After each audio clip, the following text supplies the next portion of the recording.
آپ نوٹ کیجئے، نمبر 1 ethnic cleansing of Palestinians in Israel. نمبر 2 demolition of the Aska box and the Qubbat al-Sakhra. Number 3 امریکہ کو ultimatum, تم اب اپنے ٹانگ درمیان میں مت اڑاؤ، اور اس کے لیے دھمکی، اگر تم نے ہمارے معاملے میں رکاوٹ ڈالی تمہاری اینٹ سے اینٹ بجا دیں گے. نیتن یاہو نے یہ کہا تھا میں واشنگٹن میں آگ لگا دوں گا. یہ انہوں نے امریکہ میں عظیم ترین دہشت گردی کر کے امریکہ کی ایڈمنسٹریشن کو، انتظامیہ کو یہ دھمکی دے دی ہے کہ باز آ جاؤ. چنانچہ میں یہ بات کہہ کے پرسوں جمعے میں اپنی مسجد سے، مسجد دارالسلام سے نکلا، شام کو، اسی شام کو میں نے ایریل شیرون کی تقریر سن لی T V per. It is not acceptable. Don't appease the Arabs at our expense. We are not going to become Czechoslovakia. We have to depend on ourselves only and rely on ourselves only. کیا مطلب ہے اس کا؟ کس کو سنا رہا ہے؟ امریکہ بہادر، ہم تمہارے محتاج نہیں ہیں، ہم تمہارے ٹکڑے اڑا دیں گے، ٹکڑے کر دیں گے تمہارے، تم بیچ میں آؤ تو صحیح. اب اور دیکھ لو ایک نشانی ہم تمہیں دکھا دیتے ہیں. مجھے 100% یقین ہے یہ پورا ہسٹوریکل پروسیس، اور جس جگہ یہ پہنچ گیا ہے، جس کریٹیکل پوائنٹ تک یہ پہنچ چکا ہے، یہ جو بھی حملہ ہوا ہے ورلڈ ٹریڈ سینٹر پر اور پینٹاگون پر، یہ اسرائیل کا کام ہے. اسرائیل سے کم تر کسی ادارے کے لیے ممکن ہی نہیں، اس لیے کہ اسرائیل کے ایجنٹ امریکہ کے پورے نظام کے اندر جو ہے گھسے ہوئے موجود ہیں، ہر جگہ موجود ہیں. جیسے سرطان کا پھوڑا ہوتا ہے پورے جسم میں، وہ اپنی جڑیں جما لیتا ہے، ایسا ہے معاملہ.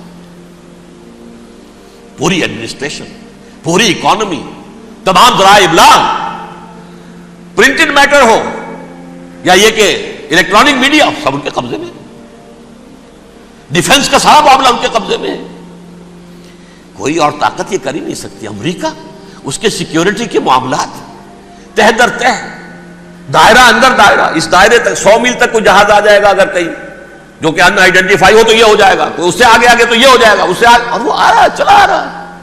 پینٹاگون پر آ گیا ہے اور 1 گھنٹے بعد آیا ہے. پہلی سٹرائک جو ہوئی ہے ورلڈ ٹریڈ سینٹر، اس کے 1 گھنٹے کے بعد پینٹاگون پر آ گیا. پینٹاگون وہ تو یوں سمجھیے ان کی مملکت کا حساس ترین دفاع کا مرکز، اور اس کا 1/3 حصہ جلا کے راکھ کر دیا. انہوں نے یہ دھمکی دی ہے، لیکن اس سے ان کے پیش نظر مقاصد کیا تھے؟ 3. اس دہشت گردی کے 3 مقاصد. فوراً اس کا رخ موڑ دینا اسامہ اور اس کی القاعدہ کی طرف.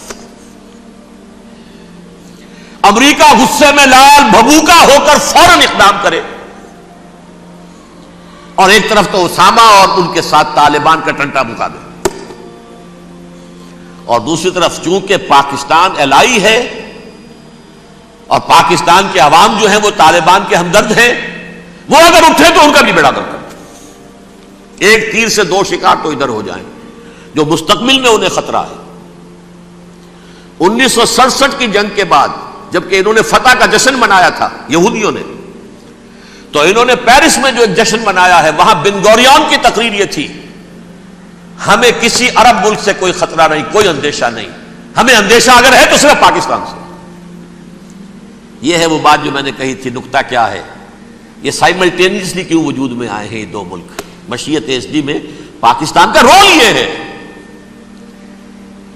حدیث میں آتا ہے ما انزل اللہ من دائن الا انزل لہ دوان، اللہ نے کوئی بیماری ایسی نہیں اتاری اس کا کہ توڑ اور دوا پیدا نہ کی.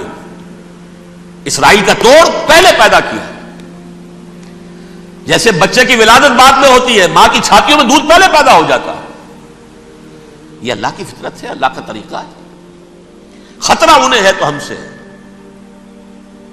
اگر کوئی خطر مجھ کو تو اس امت سے ہے، اس کی خاکستر میں ہے اب تک شرار آرزو.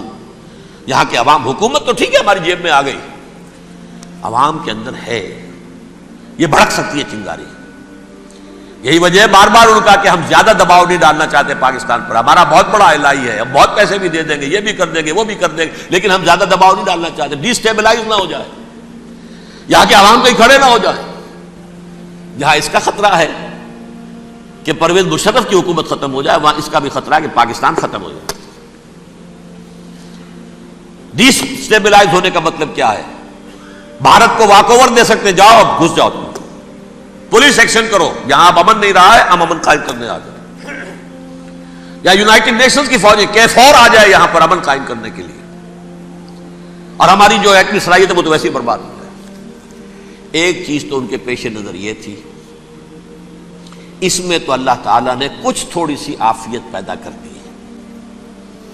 ان کا خیال تھا کہ غصے میں آگ ببوکا ہو کر امریکہ جو ہے بھوکے شیر کی طرح ٹوٹ پڑے گا بس, لیکن وہاں وہ اپنے باپ کی طرح کولیشن بنانے کی فکر ہو گئی اسے.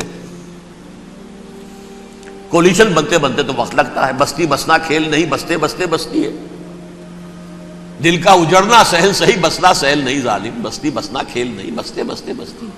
کولیشن بناتے بناتے نیٹو بھی پھدکنے لگا تھا کہ ہمارے پاس انہوں نے کچھ ثبوت دیا ہی نہیں ابھی تک.